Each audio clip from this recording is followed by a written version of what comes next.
કચ્છમાં વિનાશકારી ભૂકંપની વરસી નજીક આવી રહી છે ત્યારે ફરી એકવાર ભૂસ્તરીય સળવળાટમાં વધારો જોવા મળ્યો છે. જિલ્લાની 10 સક્રિય ફોલ્ટ લાઇન પૈકી નગર પારકર અને કથરોલ હિલ ફોલ્ટમાં હલચલ નોંધાઈ હતી. સિસ્મોલોજી રિસર્ચ સેન્ટર ગાંધીનગરના જણાવ્યા અનુસાર 2.7ની તીવ્રતાના ભૂકંપનું કેન્દ્રબિંદુ ધોળાવીરાથી 41 કિમી દૂર રણ સરહદે નોંધાયું હતું, જ્યારે ભુજ નજીક કુમા આશાપુરા ટેકરી પાસે પણ વધુ એક આંચકો અનુભવાયો હતો.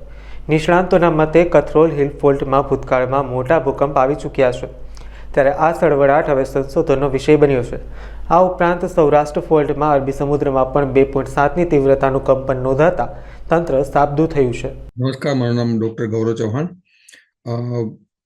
આજે 13 તારીખ પરોઢે સવારથી કરીને અત્યાર સુધી ગુજરાતની અંદર ઘણા બધા અર્થક્વેક આવ્યા, પણ એમાંથી આપણે 3 અર્થક્વેકની વાત કરશું. જે મતલબ એક રણમાં આવ્યો, જે ધોળાવીરાની નોર્થમાં આવ્યો, અને બીજો ભુજની સાઉથ ઈસ્ટમાં આવ્યો, અને ત્રીજો પોરબંદરની વેસ્ટમાં દરિયાની અંદર આવ્યો.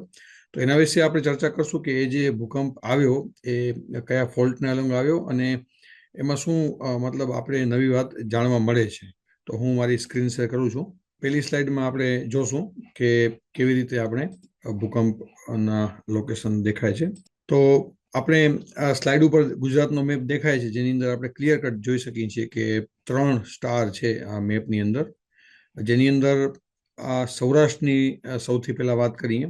જે સૌરાષ્ટ્રની અંદર જે પોરબંદરની બાજુમાં દરિયાને અંદર એક ભૂકંપ આવેલો છે. બીજો ભુજ અને અંજારની વચ્ચે સાઉથમાં એક ભૂકંપ આવેલો છે, અને ત્રીજો રણમાં આપણે 3 દેખાય છે.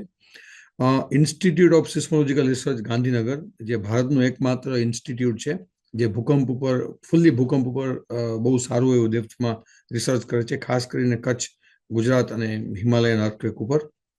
ઇન્સ્ટિટ્યૂટ ઓફ સિસ્મોલોજીકલ રિસર્ચના ડેટા પ્રમાણે 13 તારીખે સવારે 3 વાગ્યાની આજુબાજુ ધોળાવીરાની નોર્થમાં 2.7 મેગ્નિટ્યુડનો ભૂકંપ આવેલો, જે આપણે ધોળાવીરાની નોર્થમાં આપણે જોઈ શકીએ છીએ કચ્છની અંદર રણમાં.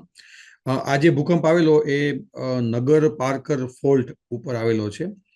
ખડીરમાં ધોળાવીરાની જે છીપર પોઈન્ટ આપણે કહીએ, છીપર પોઈન્ટથી આગળ રણ તરફ જઈએ તો એક ચેરિયા બેટ આવે, અને ત્યાંથી 25 કિલોમીટર આગળ રણની વચ્ચે એક મતલબ આશરે 1000 કરોડ મતલબ 100 મિલિયન યરથી ઓલ્ડ જે પથ્થર છે, 100 મિલિયન યરથી ઓલ્ડ પથ્થર છે, જેની અંદર સાયનાઇટ અને ગ્રેનાઇટ જેવા પથ્થરો દેખાય છે. બહુ નાનકડો ડુંગર છે, જેને મેરુડા ટક્કાર કહેવામાં આવે છે.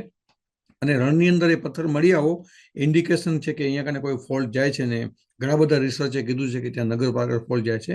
તો જે 2.7નો જે ભૂકંપ આવેલો એ નગર પારકર ફોલ્ટ ઉપર આવેલો. બીજો જે ભૂકંપની વાત કરીએ કે 13 તારીખે અગેન સવારે 8:30 વાગે 2.3નો આવેલો, જે 18 kilometre south East of Bhuj, જે અંજાર અને ભુજની વચ્ચે જે સાઉથની અંદર જે કટરોલ હિલ ફોલ્ટ પસાર થાય છે, જે કુકમાની આશાપુરાવાળી ખાતરોડ હિલ રેન્જ છે, એના ઉપરના અપથ્રોન બ્લોક ઉપર એક બીજો ભૂકંપ આવેલો. અને આ ભૂકંપ સવારે 8:30 વાગ્યાની આજુબાજુ આવેલો અને 2.3 મેગ્નિટ્યુડનો હતો. આ ભૂકંપની એટલે નોંધ લેવા જેવી છે કે કટરોલ હિલ ફોલ્ટ ઉપર 1965માં, 1956માં અને 1971માં પણ ભૂકંપ આવેલા છે. અને હમણાં 1 થી 1.5 મહિના પહેલા પણ કટરોલ હિલ ફોલ્ટ ઉપર ભૂકંપ આવેલો હતો, એ પણ 3ની આજુબાજુનો હતો. અગેન વળી પાછો 2.5ની આજુબાજુનો ભૂકંપ આવેલો છે. ત્રીજો ભૂકંપ જે 13 તારીખના ફરી પાછો સવારે 10 વાગ્યાની આજુબાજુ જે 46 કિલોમીટર નોર્થ વેસ્ટ પોરબંદરથી અરેબિયન સીમાં આવેલો છે. અરેબિયન સીની અંદર વાત કરીએ તો આપણે દરિયાની અંદર તો કોઈ ડુંગરો દેખાય નહીં, પણ છતાં પણ દરિયાની અંદર પણ ફોલ્ટ લાઈનો છે. જ્યારે ભૂકંપ જમીન ઉપર આવે ત્યારે પથ્થરો તૂટે, ફોલ્ટ બને કે પછી મકાન પડે કે એવી ઘણી બધી ઘટનાઓ ઘટે છે. પણ જ્યારે દરિયામાં ભૂકંપ આવે, દરિયામાં એનું જો કેન્દ્ર બિંદુ હોય, તો એ જે ભૂકંપના વાઇબ્રેશન છે એ દરિયાના વેવને મોટિવેટ કરે, અને દરિયાના વેવ જે છે એ સુનામીના રૂપમાં કન્વર્ટ થઈ અને કોસ્ટ લાઇનના જે નીચાણવાળા એરિયા છે ત્યાં ભારેમાં ભારે નુકસાન કરે છે. ને આપણે સુનામી સાઉથ ઇન્ડિયાની આપણે યાદ જ હશે કે કેટલું મોટું નુકસાન કરેલું હતું. તો આ 3 ભૂકંપ આવ્યા છે, એના વિશે જે આપણે સમજમાં આવે છે એ અમે તમારાથી શેર કરીએ છીએ.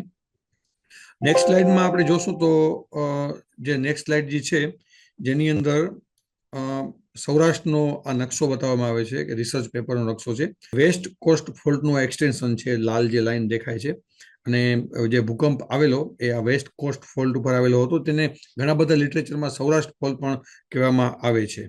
જે વેસ્ટ કોસ્ટ ફોલ્ટ ઉપર ભૂકંપ આવેલો, અને ઇન્સ્ટિટ્યૂટ ઓફ સિસ્મોલોજીકલ રિસર્ચ દ્વારા પણ સ્ટડી થયું છે કે જ્યારે અરેબિયન સીની અંદર કોઈ ફોલ્ટ એક્ટિવ થયા હોય ત્યારે અરેબિયન સીની અંદર ભૂકંપ આવેલા છે, અને એને દીવ સુધીના દરિયા કિનારાઓમાં સુનામી સર્જી હતી.